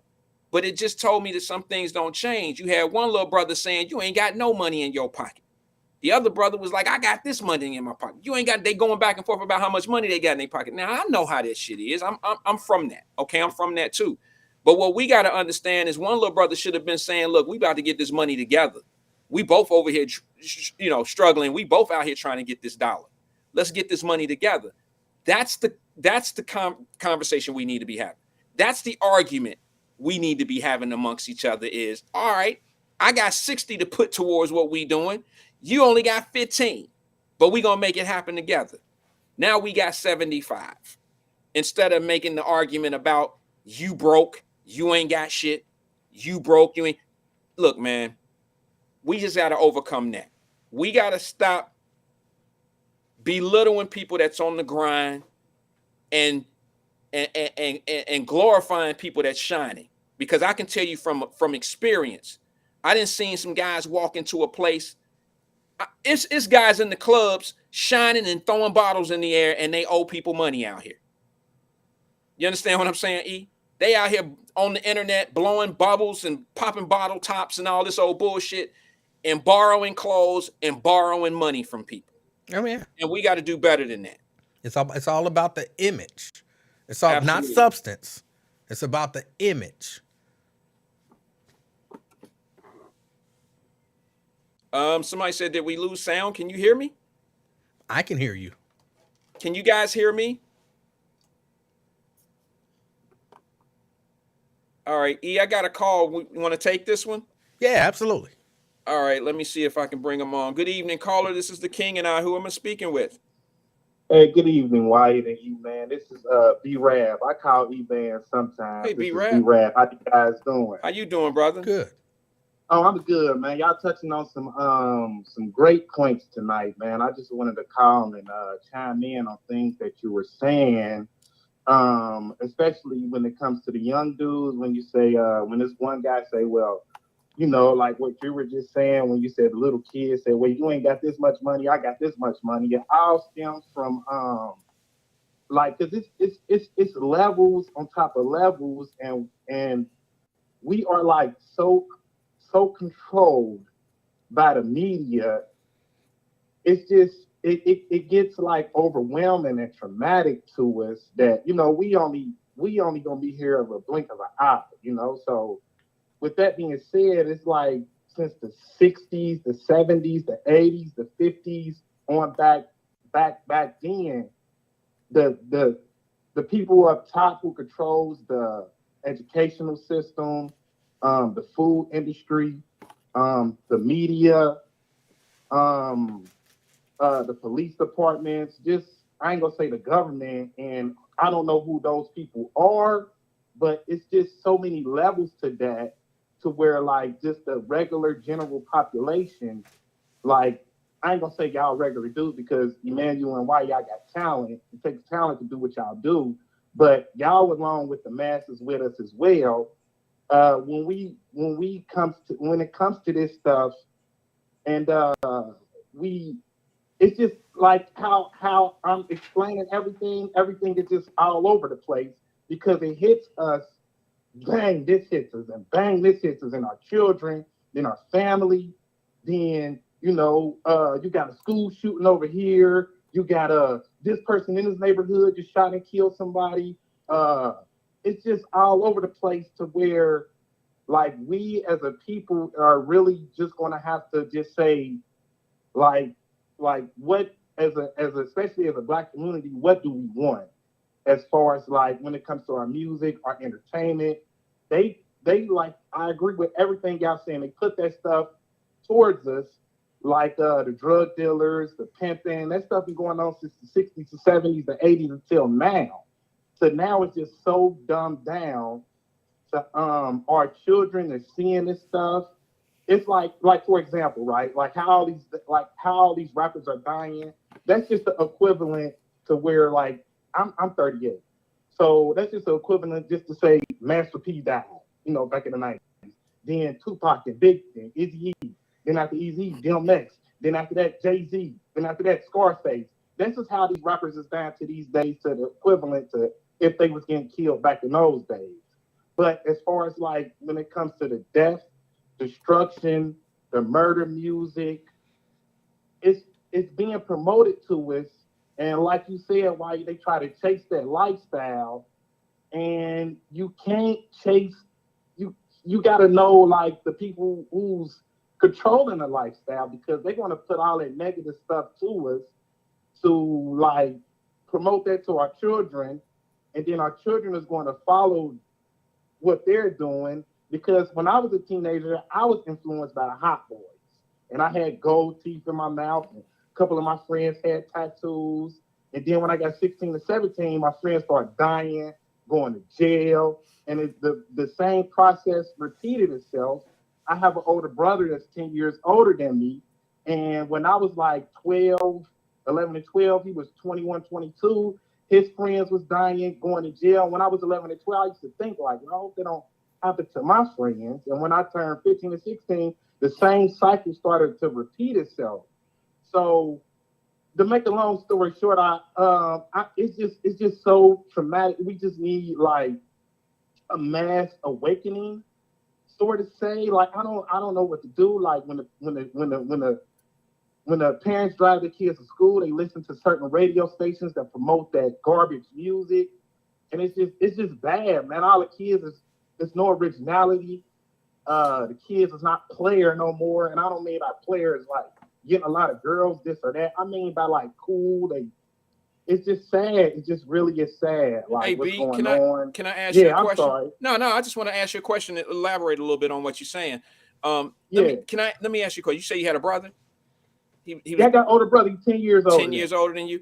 How did y'all Yes, were y'all sir. raised? Did y'all, was y'all raised in a, was y'all mom and around, and was your dad around and all that type of stuff? Was y'all, because you sound like you got it together, bro, but you sound like you know some things about some of the culture that the music and stuff, right? And the reason why Yeah. I ask that is because I'm telling you and telling folks that the music can it'll adopt anybody. Like Mm-hmm. even with a good family. You see what I'm saying? We've been indoctrinated. Like Yeah. you wake up, you're born to this music by now. I mean, this Right. shit started in 80, 88, like 87 or something like that, when rap music really started going to the NWA days. That was 87, 88. That was the beginning, and I'm guilty. That's Mm-hmm. that's me. All right, that's my generation. We're responsible for making Cube and them popular and superstars. Cube, MC Ren, Dre. We're responsible for making the Ghetto Boys and Too all that. Short. Too Short. We're responsible. Two Live Crew. We're responsible. And it's kind of hard for my generation to sit back and say something about these kids now, because I remember I couldn't play certain songs in front of my grandmother because she was telling me Mm-hmm. exactly what we saying right now. And I know where I was in my mind, like she tripping. You know what I mean? So we gotta be careful how we preach to our kids about how crazy the music is, when in fact we were the birth of it. You understand what I'm saying? It can be very hypocritical for us to talk about how bad this music is, but yet, especially when we birthed it and we're responsible for making it what it is today. Listen, man, the players don't change, the game don't change, the players change. That's it. And that's where we are right now. So how do we fix it? How do we fix No, it? the game has changed, What and the players. what changed? How did the game change? The game has changed because instead of like you said earlier, they pump that stuff to you. Like I understand what you're saying, that you're responsible, but they feed it to us, to our images. And okay, yeah, I could get hit the NWA. He's walking around the neighborhood with a Chuck Taylor on. I live in a black neighborhood, da da da. But I say the game has changed because we went from an NWA to, yes, they did have negative stuff in their messages, but they also had some conscience to their music as well. Now today's rappers, it's no conscience. Everything is a low frequency, low vibration thing. So I agree with what you're saying, and I totally understand what you're saying, because my brother and them, they play Big Daddy Kane, A Yeah. Ball, MJG, UGK, and all that stuff, Pocket Full of Stones and everything like that. So it's just about, like, honestly, we as black people, we are traumatized, and honestly we are confused because we don't know knowledge itself. It takes knowledge itself for our people to overcome these things, getting our music class back, getting home economics back in our classes. They took these things away from us. They made us pay for it now. So when kids go to high school, they get a worksheet and a piece of paper from second grade to 12th grade, passing these kids on through with a third grade reading level with a cap and gown. Yes, congratulations to your son or daughter for graduating, but your son or daughter, no, not talking about anybody in particular who's listening, but your son or daughter has a third grade level education. So when they're 21, 22, 23, if they're not making babies, it's the same process, keep repeating itself over and over again. And yes, it starts from me, it starts from our elders, and it just starts from things that what you and E-Man is doing, having a discussion. But we can, we can have this discussion, and by next week, we could be talking about a tornado killing 100 people, on this Ivory Coast. So, or a mass shooting here. So it's just like the news, it's like a rubber band effect with the news with us, and we just like how I'm talking. We're just all over the place, man. That's just what I gotta say. I understand. You know what I'm saying? But I understand. appreciate you and E-Man, and appreciate you, B. You know what I'm saying? E-Man had asked me a question one day, asked me if I was a girl. It's like, E-Man, man, I ain't no damn girl, man. You don't sound like a girl to me. Without something. E-Man, he funny, man. Oh yeah, I gotta say one more thing about Emmanuel Livingston and his former employee. Okay. This all ties in with what's going on with controlling the media. Now, you cannot have a person on the radio that's getting funded by those folks. They were funding the radio station to promote a certain thing that you should put in your body, and you cannot have one of the people on the radio station saying, "Oh yeah, I ain't getting it, but if y'all want to, then all that means y'all can go ahead. But me, I'm not getting it." Those people gonna call down like, "Hold on, we funding y'all. Wait a minute, we funding y'all. Why y'all got this dude on here talking about he ain't gonna take it?" He got a point. They took it to the back. Like, look, this is what you're gonna do. These people paying us some thousands of dollars. We paying you this. Either you're gonna do this or you gonna be up through. So E-Man stood on his ground, be like, you know what? I can't do that. Now everything E-Man did to this day, he's 100% right. Now the company's coming out talking about some if you get the shot, you can still catch it and spread it. And what's the purpose of even getting it? So I salute the E-Man, man. That company did him dirty, and I wish he can get his job back, because when Lincoln Ware is gone, they are trying to kill the Black Talk radio stations. Shout out to Raven, she's doing her thing. With Raven, she has to get more wise, and she's getting there. But they're trying to kill the Black Talk radio station, and I wish E-Man was still on there. All right. Hey, B, we appreciate you being here, man, giving your points of views, man. Much love to you. Call us back again, okay, bro? Yes, sir. And I appreciate both of y'all for letting me ramble. I appreciate that. Y'all appreciate you. Thanks, B. Hey, E, he has a point on something, and I think I said it on the show before. I said that there was no way in hell that radio station, that company, was going to allow you to stay there when they run advertisements about getting the jab, about getting that shot. That was going to be a very hard fight for you. And he's right. Even in New York now, they have lost a court battle saying that now certain people, I think firefighters and nurses, are entitled to their jobs back with back pay. And I said it back the first week that you were let go. I said they did him wrong. I said that took away his constitutional rights. I said, I hope he has a case later on down the line when certain policies are removed off of the books that will stop you from making progression in a case. And I'm telling you, brother, they did you wrong. But I also said this. I said, sometimes it takes things like this to happen to us to go on and move on and do better things. And I'm hoping that you will find success in your projects that you're working on now, both on the platforms that we have created, the one that you have on your own, and the business that you have created for yourself privately. And I think that God will bless you, because sometimes we have to crash and burn in all the wrong shit that we're involved in for the real blessings to hit us. sometimes the things that make us the most comfortable are blocking our true blessings. And I'm hoping that's the case with you. Hey, I appreciate that. I hope the same thing. My whole thing wasn't all of that. It was just simple. This is what I feel. This is what I believe, and this is how I'm gonna move. And however y'all move, that's fine. My view almost on life really is I just take things as it come.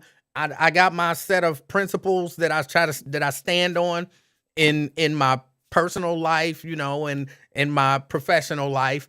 And I stand by what I stand by. Whatever happens, happens, and I just roll with whatever happens. So I'm hoping it's something positive as well. Yeah, and it'll work out. And I wasn't when everything went down. I mean, I wasn't super distraught or anything like that. It was what it was, and I know life goes on. You move on, and you just keep doing what you do.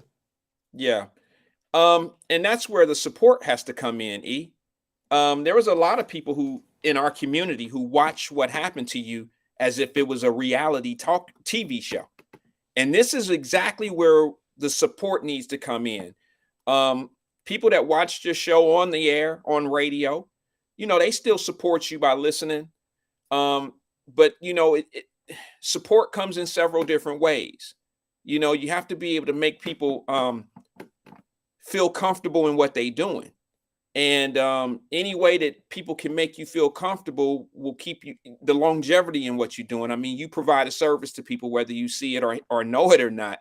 And that is, you bring a level of conversation to people if they're on the fence and they're not sure. Should I be thinking this way? Well, E said this, and then I read the comments. I think I feel comfortable feeling like I don't want to get the jab either. Or I need to do more research. Or there were some people that felt like he's crazy. He's going to lose his whole career just not by getting a shot. And, those are some of the same people who may not have, and I'm not dissing them, but they may not have the same principle level. But when I seen the direction of the radio station, once I heard the first commercial, I knew that was an uphill battle for you because they're not, I don't know this for a fact, but let me just say this. COVID relief money is plentiful in America. I can guarantee you that radio station was getting some money for advertising those shots. They're getting money. And I can guarantee you somebody was told in a room, maybe not around y'all, to talk about these shots and the importance of them and promote this shit as if it's our number one client. Because it's a strong possibility that they were your number one client in payment, in payment. It's a strong possibility that they were. At that time, I would imagine they probably were because, everything was shut down. Businesses was having a hard time. And, keeping that advertising dollar going was a pretty difficult thing to do for private businesses. Shit, think about it, brother. Wasn't nobody going to the rib joints. The rib joints were shut down. So how we going to make our money? How we going to keep this thing going? Oh, they talking about some COVID money? Shit. That we making more money on the COVID than we were on our advertisers. Okay, if you don't get the jab, you a fool. That's an easy sell. I mean, and I knew where it was going, bro. I didn't down anybody that didn't go get it. I'm vaccinated, my family vaccinated, but I did not shoot shade at anybody that didn't go get it. My wife had to be vaccinated because of her work, because of what she does for a living. My kids they had to do it because of schooling. All right. But at the same time, I did it because of my personal reasons. And it had nothing to do. I'm self-employed. I didn't have to do it. I mean, I did it by choice. But that don't mean I look at you and be like, oh, that brother crazy. He crazy for not taking that shot. And I understood the business behind what happened. Bro, you wasn't stopping. How many people, I don't want to put anybody on blast. Here's a question that I'll put out that I don't expect you to answer because I don't want you to answer. How many people in that station probably still caught COVID even when they got the shots? Do you understand what I'm saying? So you weren't any more dangerous than anybody that was walking in the doors. And that was actually the point that I was making to them is that, really, if anybody's putting anybody in danger, they're putting me in danger because they have this vaccination and they stopped doing all the things they were supposed to do to take care of themselves. I'm like, they can still get it, they can still give it, and if anything, they gonna pass it. It was, but it was a hard decision. Yeah. Hard, in the sense that I went back and forth a few times, like, because I like the radio. I like talk radio. I like talk radio. Even now, I listen to Lincoln all day. I listen to 700. I listen to 1360. I'm all up and down the dial listening to talk radio. I like talk radio. So for me, it was like a dream job. I get to do what I like and get paid for it. I don't have to be a caller. And you know how it is to be a caller. You sitting on hold. You got stuff you want to say. I can just push the button and say, "Lincoln, you crazy." And that's it. I get to just it. But at some point, for me, this is where I am with it for my own reasons, which I don't know that I really ever shared fully. And I guess it's not all that important but it was important to me. So, Sure. and I have to say, and I think I've said this a few times, I appreciate everybody watching, listening, who said, don't stop doing what you're doing. Don't stop talking. Like almost every person at that radio station, on the Wiz, on the old school station, and, in promotions, almost all of them was like, look, no matter what you do, don't stop talking. Get you, go on Facebook for yourself. Don't even worry about it. No matter what you do, don't stop talking. And then, of course, the people watching and listening who said, look, we support you. And, if you go on, we going to support you. And again, that's why I do this, is because of the people who said, we support you. And I that's why I tell y'all all the time, I mean it from the bottom of my heart. I appreciate y'all when I was a little nervous, because I was a little nervous, but when I was a little nervous and, deciding this is going to have to go, then it just is what it is. It was the people saying, hey, you making the right decision for you, and I respect that. And that was kind of what gave me strength to say, yeah, they right. This is what's right for me. And I don't have to worry about what anybody else said, what anybody else does. Not that I was wavering, but you know how it is. You get a little nervous about it. Sure. And the support helped me through that nervousness. So I appreciate it. I really do. Yeah. Listen, man, anything worth having, there's going to be a level of discomfort. Okay, really. I mean, I remember the days of, should I really do this? Not the podcasting, but, I could have went to several different companies before I was self-employed, and it would have been a nice, comfortable living. But I said to myself, I don't want to live under certain conditions. I don't want to have to answer and make and do things that I feel morally or wrong or whatever. I didn't want to do all of that. So, you have to sometimes make these massive sacrifices. And when you do make those massive sacrifices, the reward is usually amazing. It's usually much better than that comfortable space that you would have been in. So that's why I'm cheering for you, brother, and I'm here for you. You know that. And yeah, I do. And I it's stuff that I can't share with y'all, but this brother has been there. He's been helping me with some things. And I got to hit you up tomorrow about something, but he's been helping me with some things, and I appreciate you, Wyatt. I really do. When he reached out to me and he said, look, I want to do this. He said, I want to do this for a few reasons, but one of the reasons, the one that got me was we need to show people that as Black people, even when we don't agree, we can come together, we can have dialogue, we can disagree, we can fuss at each other, we can cuss at each other, but we don't have to be enemies. And that Black people can work together and build something together. And y'all know I'm 100% on board with that. So I appreciate that you. Was actually our conversation. Tell them, E. I mean, let's be 100. Let's be a buck. That was our conversation.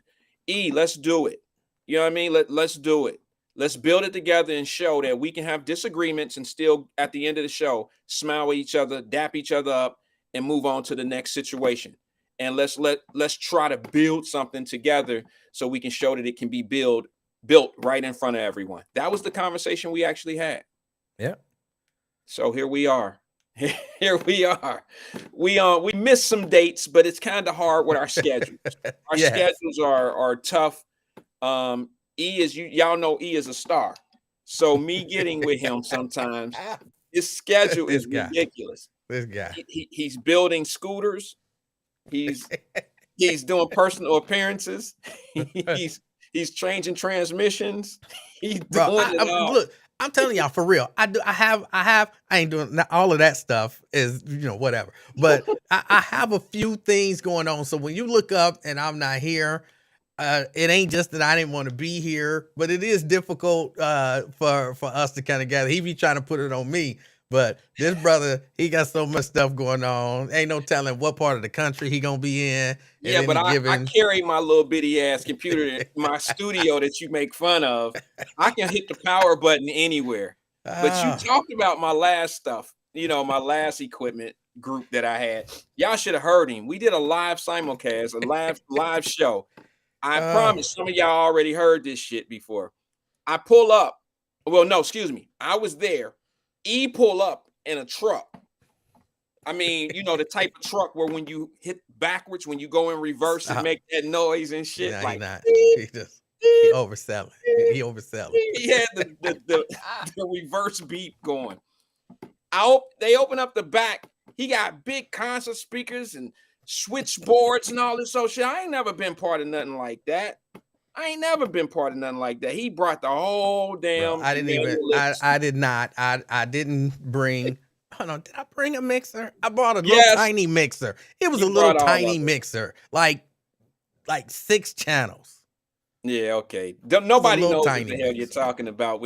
It was a big old board. They don't know what 6 channels. I barely know what 6 channels is. But anyway, he had it set up. He did a great job. And I just want to say this in closing on that thing on the radio. They lost a gem.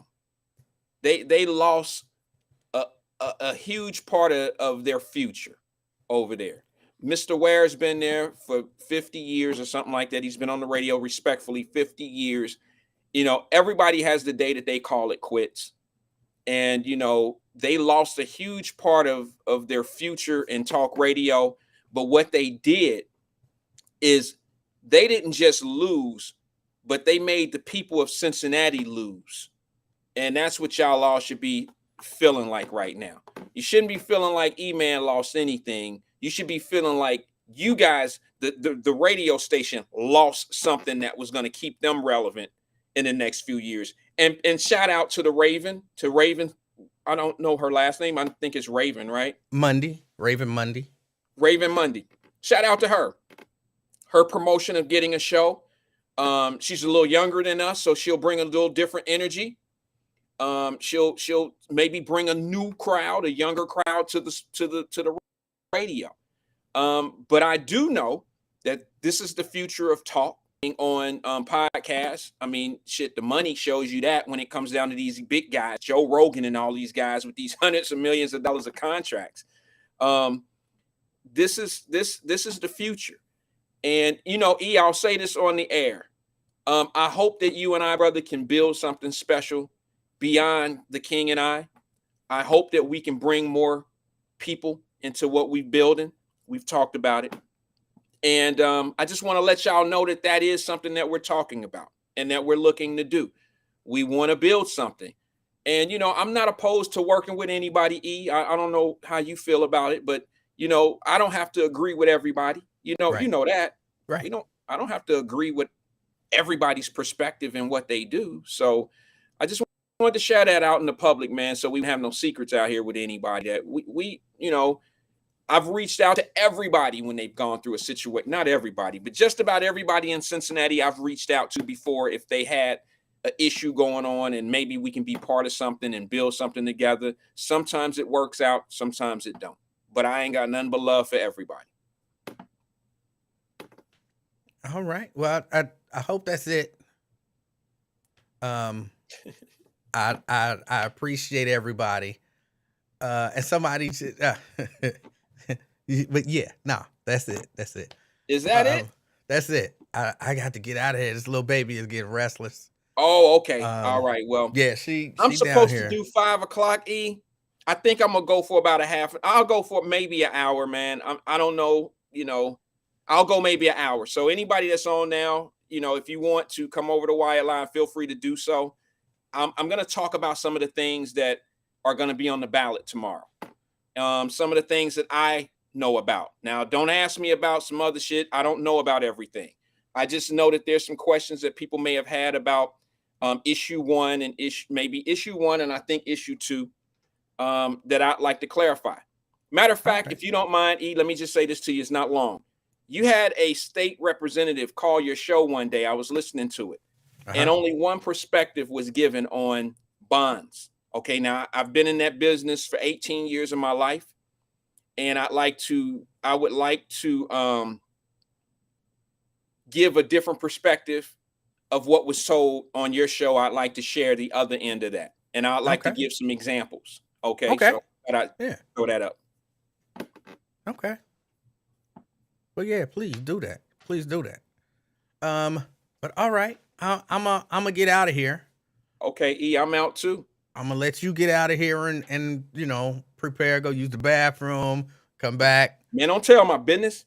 Bruh, I just saw you drink. What, you got like a 5-gallon thing of water there or something? Something like that. You got to use the bathroom, bro. So go take care of that. As always, y'all, I hope something amazing happens in your life. Something life-changing happens today. All right? Yes. And I'm so Emmanuel do I, Livingston. man. I'm Wyatt. Appreciate Till next you guys. time. Peace. You forgot.